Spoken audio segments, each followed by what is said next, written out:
Mall is a staple in downtown Iowa City year-round, but this summer, Iowa City has added a second Ped Mall. And that's where we find KCRG TV9's Mary Green. And Mary, this is a push to support local businesses? Well, Taylor, they're calling the Several fairs in Iowa have made the decision to cancel their events due to the coronavirus pandemic, leaving several food vendors with less options. But one food truck is making the rounds across Iowa to sell the typical fair concessions. KCRG TV9's Fernando Garcia Franceschini is live in Hopkinton, where Americana Concessions is setting up for lunch. And Fernando, people are excited to experience some of their food favorites. Yeah, I'm here in Hopkinton and just off of Highway 38, and as you can see behind me, Americana Concessions has set up here in Hopkinton. They are a concession stand originally from Anamosa, and I was speaking with the owner a little while ago, and she was telling me that yearly most of their profits come from setting up at fairs and festivals, but as you guys know, most of those fairs have already been canceled. Earlier today, plenty of paws hit the trails at Humane Ohio's second annual Tails on the Trails Walk and 5K Run. Dogs and owners alike gathered at the Liz Pearson shelter in Ottawa Park. They were bright-eyed and bushy-tailed at 9 a.m. The event featured food trucks, doggy IQ tests, caricatures, a photo booth, a doggy kissing booth, and even a dog ice cream eating contest. Fifth straight title with 37 hot dogs. And while New York may have been celebrating with that hot dog eating contest, Wichita celebrated another kind of dog on the 4th. That was Bree Malaska reporting. The Fulton County Sheriff's Office K-9 team is counting its blessings this Thanksgiving. K-9 Fazo and Deputy Justin Galbraith won the Vested Interest in K-9's SUV giveaway. The duo was one of 30 teams in the nationwide contest and the only one from Ohio. Fazo and Galbraith got the most votes, and since they won, the department will be getting a new Chevy Tahoe for the K-9 team. Fazo just turned 5 at the end of last month. Pilgrims and Thanksgiving do go hand in hand, and today we're introducing you to this one that you can take home. His name's Pilgrim. He is a 2-year-old pit that's been at the LC4 shelter for about a month. His coat is healthy, but he does have some gray in there, so he's getting up in age. But the old dog does know some tricks. He can sit, shake, and roll over, but doesn't always do it right away, so he may need a bit more coaching. Being that he came in as a stray, we don't know a whole lot about his background other than he is one amazing, fun-loving, happy-go-lucky boy here who is a huge fan of couches and treats. And he definitely looks fun. Pilgrim would also make a good running dog, but he is also perfectly fine and happy to just sit on your lap. And if you are looking to adopt Pilgrim or another dog, LC4 has Black Friday deals tomorrow. It is hosting its annual Black Fur I-Day adoption event. It's normally $125 to adopt a pup, but there will be some doorbuster deals all morning long. Look how cute they are. There are $5 adoptions from 6 to 8, $10 adoptions from 8 to 10, and $15 adoptions from 10 to noon. You're getting a dog that has been spay or neutered, all their initial vaccines, heartworm tests, dewormer, microchip, a dog license that's actually good through all of 2019. So it is a steal of a deal. You will have to pay for that license though, but it's only $25. There are more than 100 dogs up for adoption if you'd like to check them out. Some of them are younger than a year, by the way. We've posted a link on our website, NBC24.com. Right now at 6, we start with breaking news. We are learning that Fiat Chrysler plans to open an assembly plant in Detroit to build new Jeeps. There hasn't been an official announcement, but a source within the company confirms the move. Detroit News reports it'll use the Mack Avenue Engine 2 plant that's been closed since 2012. Fiat Chrysler would reportedly use that facility to build a new 3-row Jeep Grand Cherokee model year 2021. This announcement comes shortly after we learned General Motors would be shuttering the Detroit Hamtramck plant next year. This morning, GM CEO Mary Barra was back on Capitol Hill defending the company following news of thousands of layoffs. Ohio lawmakers joined that meeting. They expressed that they're upset that even after tax cuts, the company is leaving. Senator Rob Portman says he and Senator Brown are working on recovering some of those jobs by adding some to the Toledo area. We're very glad that Toledo, Ohio has a GM powertrain plant, and we talked about that with the CEO. We want to be sure that they expand operations in Toledo, and the indication is that they might just do that. And so that's helpful for the Toledo area. GM's announcement last week says the Lordstown plant's final shift will be coming this March. Over the past 2 years, GM has eliminated nearly 3,000 jobs company-wide. The number 2 at the White House now in Ohio. Why Mike Pence is visiting Perrysburg and what local lawmakers are saying about that visit. And taking out the trash, how one program is offering curbside assistance in Toledo. Plus, how a Clay High Schooler's letter has brought potentially life-saving changes to his school. You are watching NBC 24 News at 6 with Ryan Cummings, Jamie Innes, and Kimberly Newman. And there he is, right on Air Force 2, touching down in Swanton. Vice President Mike Pence is now in Northwest Ohio. He was in Cincinnati earlier today campaigning for Mike DeWine for governor, and after that event, he talked about tax cuts and putting America first. He's now at a private fundraiser in Perrysburg supporting Jim Renacci for U.S. Senator. NBC 24's Bree Malaska is live at the airport where Pence landed about an hour and a half ago, around 4:30. And Bree, his visit is a pretty big deal for Wood County. It is, and he did land, like you said, around 4:30. And you can see a little bit of his plane actually still behind me here, a little bit of that American flag sticking out there at the top.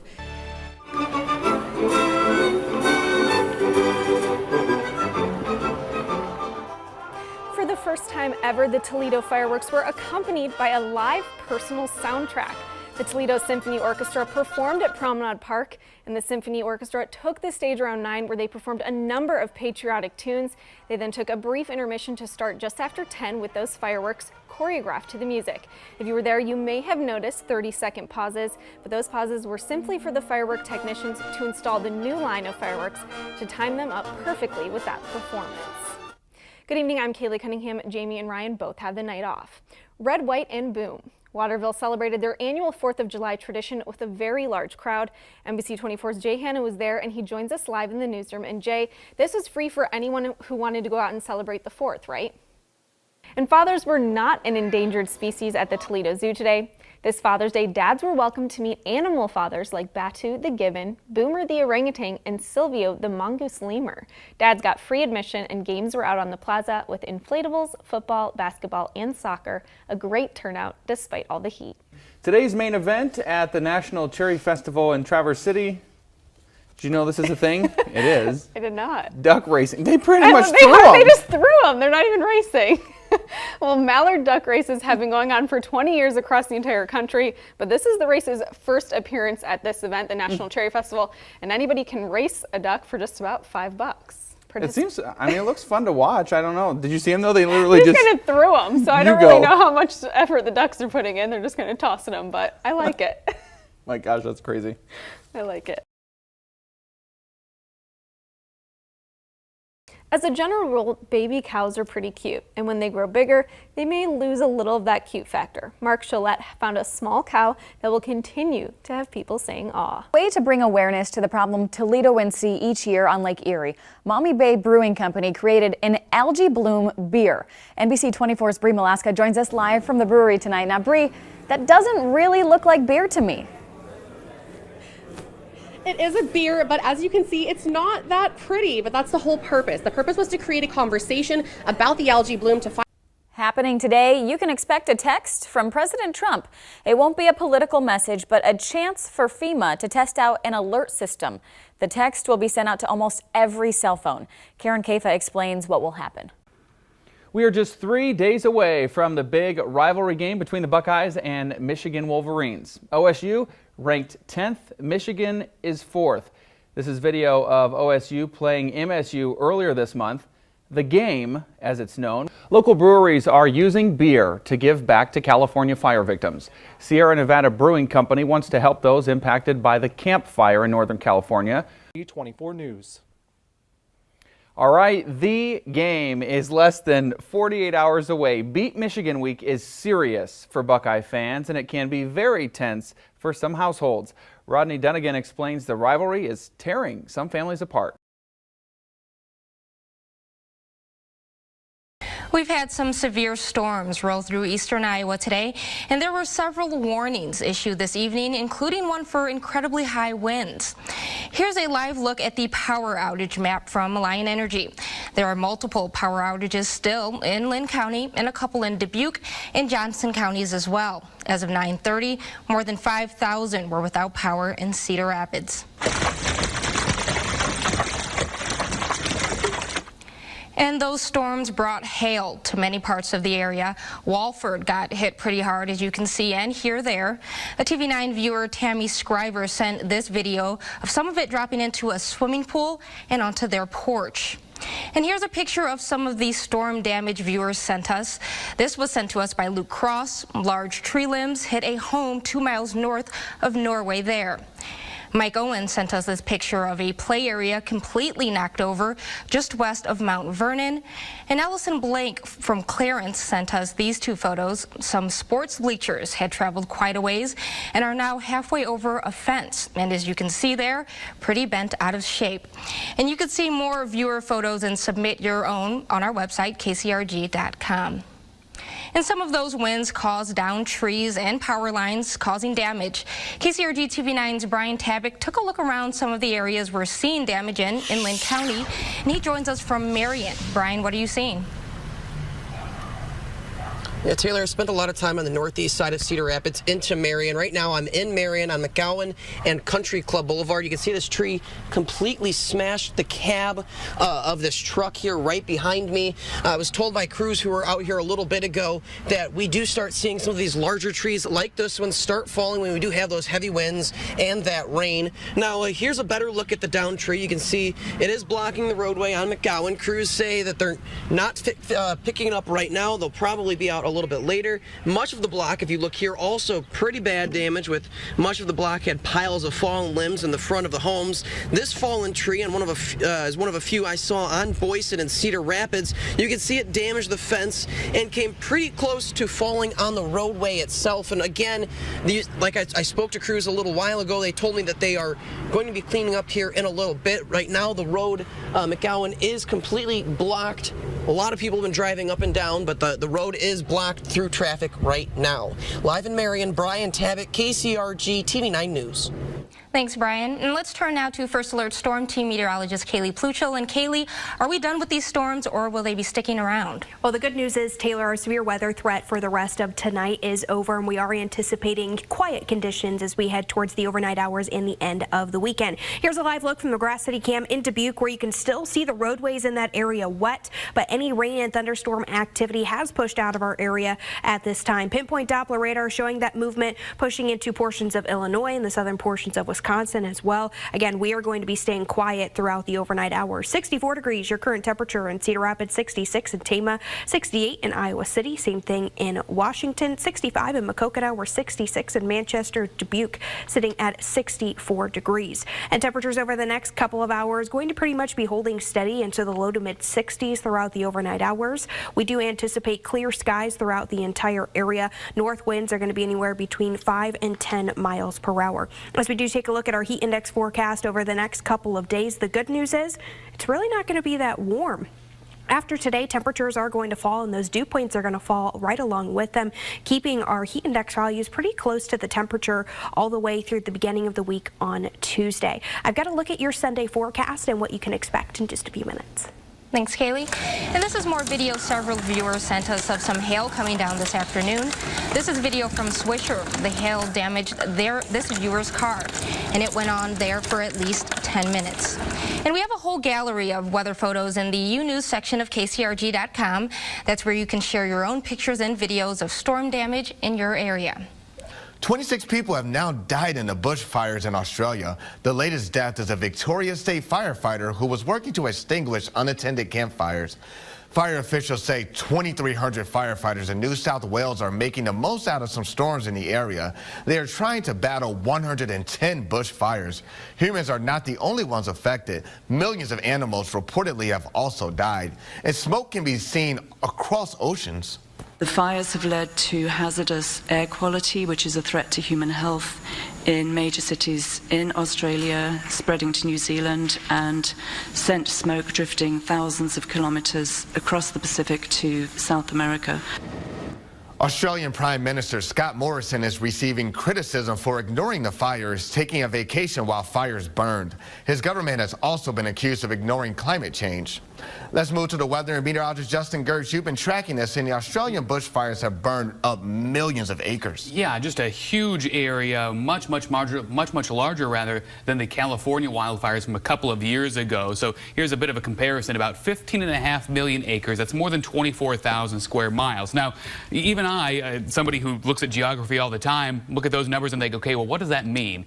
Well, that's about the size of the KCRG TV9 viewing area. So our coverage area is just a little bit more than 24,000 square miles. So if you can imagine all of eastern Iowa into the tri-states being burned up, that's what the comparison is. Now, thankfully, we have pretty quiet weather around here for the time being. Those of you who are stuck in... And now today is Justin's last day at KCRG TV9 after more than 10 years. And Justin, we're going to take a look now at some of your greatest moments. If there are any. We tried really hard. You're still just a meteorologist. You should stick with what you're good at. So when you're on the road this holiday season, you'll have the skills and know-how to keep your... I screwed it up. So when you're on the road this weekend. So when you're on the road this holiday season, you'll have the... I'm getting too far ahead here. That sun is so bright. Oh, that sun is killing me. I can sneak another one in real quick here. So you'll have... forgot my line, never mind. You'll have the skills and know-how to keep you and your family safe. Wait, that didn't make any sense. So when you're traveling this holiday season, poopy diapers. Want your picture on TV? Just catch a fish. Catch a fish. Catch a fish.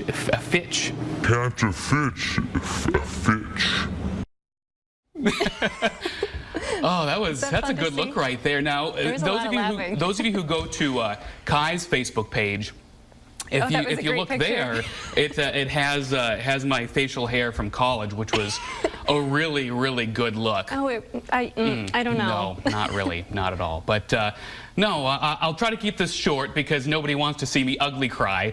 When I started at KCRG back on October 5th, 2009, I had no idea I'd stay for more than 10 years. Now, a lot has changed since then, both for KCRG and for me, and it's been quite an adventure. But it is time to start a new one. Now, before I go, I want to thank my coworkers, KCRG management, the anchors, reporters, photographers, producers, production crew, engineers, creative services, sales, and the weather team. Hopefully I got everybody there. My wife for rolling with the schedule changes that come with TV life. And to all of you, thank you for trusting and welcome me. Ugly cry. I told you, ugly cry. We can't be doing this. Almost got there, though. Thank you for welcoming me into your homes and your lives. You made it through the whole thing. I'm not. The thing of it is, though, I'm not like crying. I just have this. Yeah. Thank you, Joe. But 10 years, that's a long time to be here. It is a long time, and I really do thank everyone for tuning in all these years. And it's been a short run with you, Jackie, but it's been a lot of fun. I've enjoyed it too, and we will all miss you here, Justin. And I'll still be on Twitter. So, and by the way, Corey Thompson was live tweeting this newscast. So if you want some fun, go check that out. But again, thank you so much, everybody, for the past almost 11 years. All right, good luck to you, Justin. Thank you. And by the way, have a great afternoon. We'll see you at 4, 5, and 6.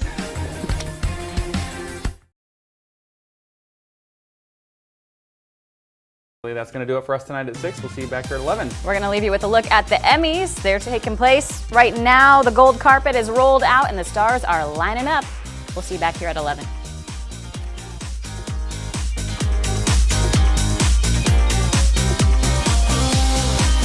And that's going to do it tonight for us at 11. Thanks so much for watching. We hope you had a safe and happy holiday. Check us out at NBC24.com. The Tonight Show with Jimmy Fallon is up next.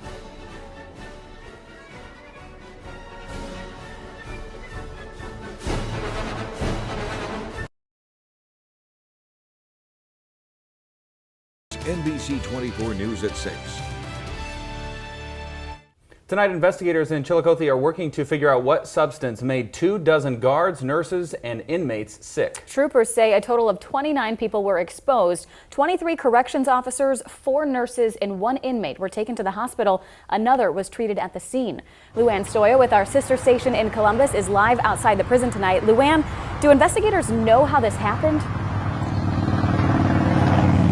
Well, limited information is being shared right now, but we can tell you security remains high here at RCI. Still a very heavy presence. We just saw shift change, corrections officers reporting to work following the crisis. And while investigators have yet to reveal more details, people here have loved ones inside and they're concerned.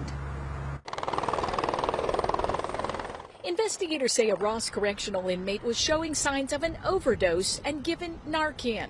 He was rushed to the hospital about 9 this morning. But the crisis didn't end there. 23 corrections officers and 4 nurses were also exposed to an unidentified substance. It was kind of like a high caffeine rush, some disorientation. Some people passed out. Families of workers as well as inmates were scared, thinking about just how many people were impacted and when the crisis would be contained. Just wondering how so many people got sick at once. Union officials tell us they don't have a handle yet if the exposure was accidental or if it was intentional.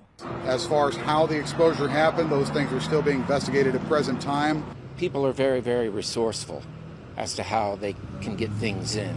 And we try to be on top of our game and try to limit it, but it's always been an issue. A hazmat crew was called in to clean the affected areas of the prison. It's a growing problem, and then for it to infiltrate the prison system is pretty bad. The Highway Patrol says RCI is secure and is no safety threat to the public. With the opioid epidemics that's in the state of Ohio, we're trying to make sure the precautions are in place, that people have, protective equipment when they're doing their jobs inside the institution, and trying to keep people safe. So that's where we're at right now. And tonight, the union says one of their corrections officers is going to be hospitalized overnight. People who live near here in Chillicothe tell us they want workers to know that they're being prayed for as this investigation continues. And we can tell you that officials are hoping to get that white substance tested at a lab and possibly know whether it in fact was fentanyl later tonight. For now, we're live in Chillicothe. Luann Stoya, NBC 24 News. A bunch of people started running out. I didn't know what was going on. Then I heard shots fired, and we took off and ran to the corner. Those shots were inside a Cincinnati bank this morning. Tonight, 4 people are dead, including the gunman, where police say he started shooting and where they are looking right now. Major delays on I-75, the massive pothole that had traffic down to 1 lane for most of the day, and when it will be back open. Kimberly Newman goes over the edge, rappelling 16 stories down the building right there for charity tonight. You are watching NBC 24 News at 6 with Ryan Cummings, Jamie Innes, and Kimberly Newman. Oh, man.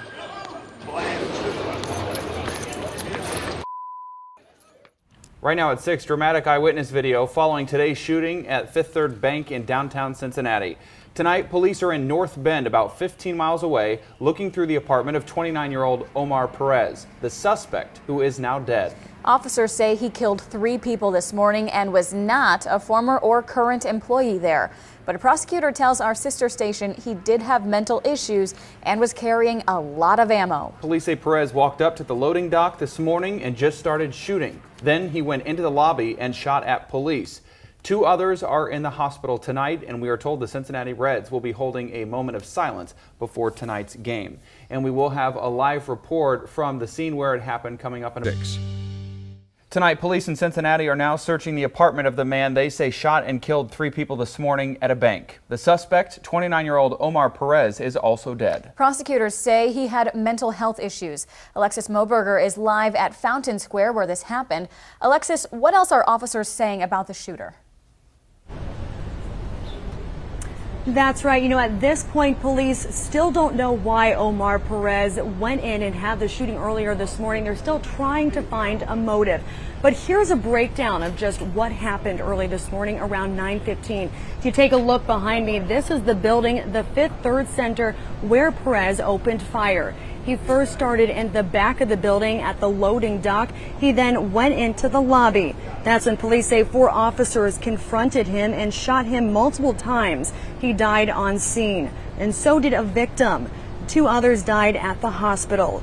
Witnesses we spoke to say what they saw today was truly traumatizing.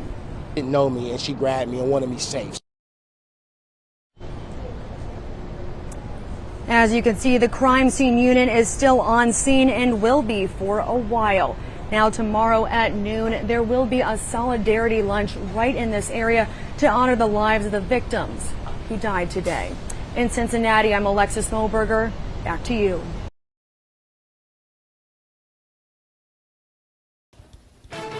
A comedy club and restaurant will bring some new entertainment options to Dubuque. The Chicago-based Comedy Bar is opening a location in Dubuque's Millwork District. It'll be in the Novelty Ironworks building. The club will have shows every weekend featuring different comedians. There will also be open mic nights for local comedians to try out their talents. This will be on Thursday nights. Dubuque comedian Ryan Graham says this will be a huge deal for stand-up comics in the area. He says he regularly travels to Cedar Rapids to perform. A lot of times we go to Penguins on Wednesday night, which is, a 3-hour round trip to get 5 minutes of stage time. We go to the Quad Cities. We've been to Madison before, so it's just a lot of driving. The Comedy Bar is also opening a partnership with the new restaurant called Southern Ego. The club and restaurant will officially be opening to the public tomorrow.